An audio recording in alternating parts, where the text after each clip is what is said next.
We receive a lot of letters in our offices from all over, but primarily pay attention to those that come from our own home states. People there expect me, as their senator, to read the letter and to at least consider their point of view. Some of these letters are kind of routine, almost form letters. Some emails come in a volume that you can hardly keep up with. In Illinois, I receive 10,000 emails a week. A week. That's a lot. There was a time when I was a college kid working here in Capitol Hill, and the senator from Illinois signed every letter that went out of the office, sat at a desk at night and signed the letters. It is inconceivable now that we could respond to all the letters each day. We try to keep up with them and try to be timely. And we pick those letters out that are personal and important enough that the staff think I should read them personally. And I make a point of doing it. Sometimes the stories they tell really give me an insight into the issues we debate on the floor of the Senate. Most of the time, the American people kind of look at us, are puzzled, what are they talking about? And why does this mean anything to me and my family and my future? But let me give you an example of a couple letters I received that relate to a vote we're going to take this week. The first letter was from Richard and Mary Laidman. They're from Naperville, Illinois. That's west of the city of Chicago, DuPage County.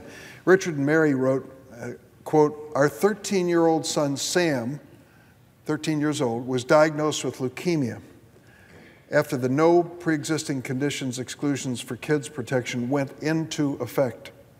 The Laidmans went on to say in their letter to me, obviously we're feeling dependent on all the clauses of the Affordable Care Act, Obamacare, right now, including the one that protected those like our family with a child with a pre-existing condition. And the bottom line, the Laidmans say, is that junk insurance plans, you know, the ones that are so cheap that they don't cover anything important, junk insurance plans wouldn't cover their son.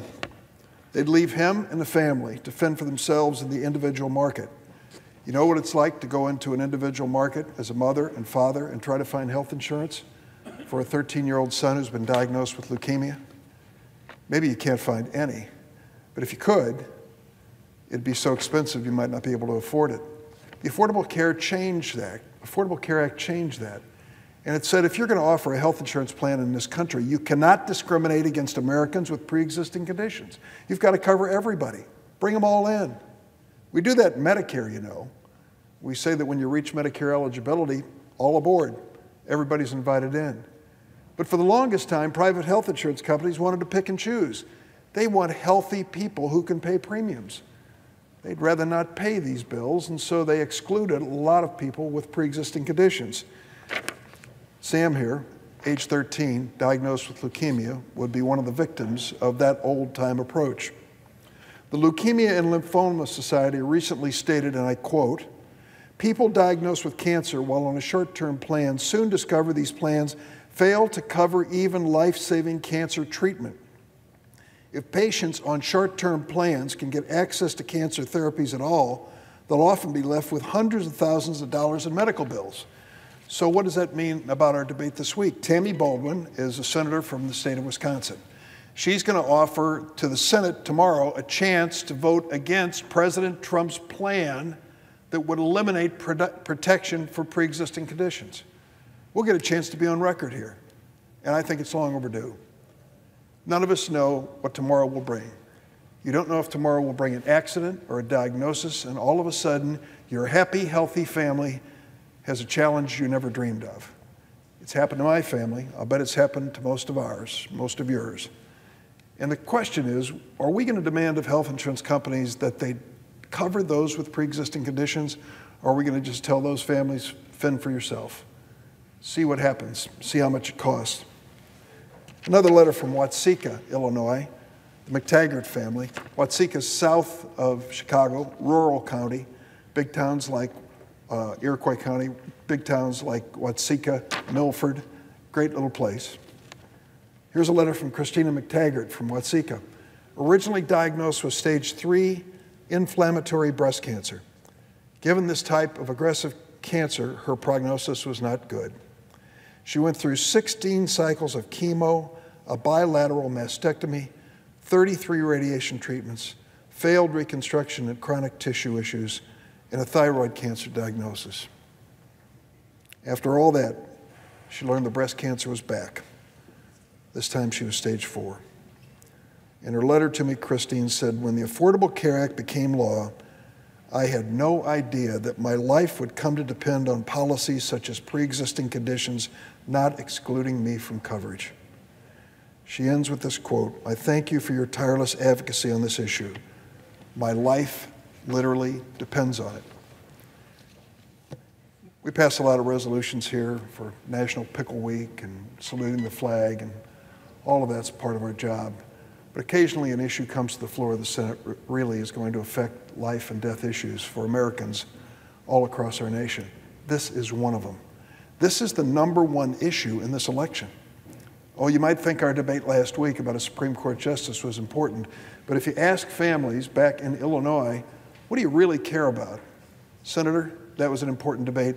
I care about my family. I care about my health insurance. I want to make sure of 2 things. I want to make sure I can afford it, and I want to make sure that when I buy it, it's worth owning, that it's there when I need it. The Republican view on this is buyer beware. Go out in the marketplace, shop around, buy yourself something cheap, junk insurance plan. May not be there when you need it, but boy, the premiums will be low. Well, that's not much confidence and assurance if that's the case. And that's why when Tammy Baldwin, senator from Wisconsin, offers us a chance to vote, I think as soon as tomorrow, on this Trump rule, I hope we'll get at least 2 Republicans who'll cross the aisle and join us. If they're listening at home, they will. Because if they're listening at home, they know that families really care about this issue on pre-existing conditions. It's so important for us.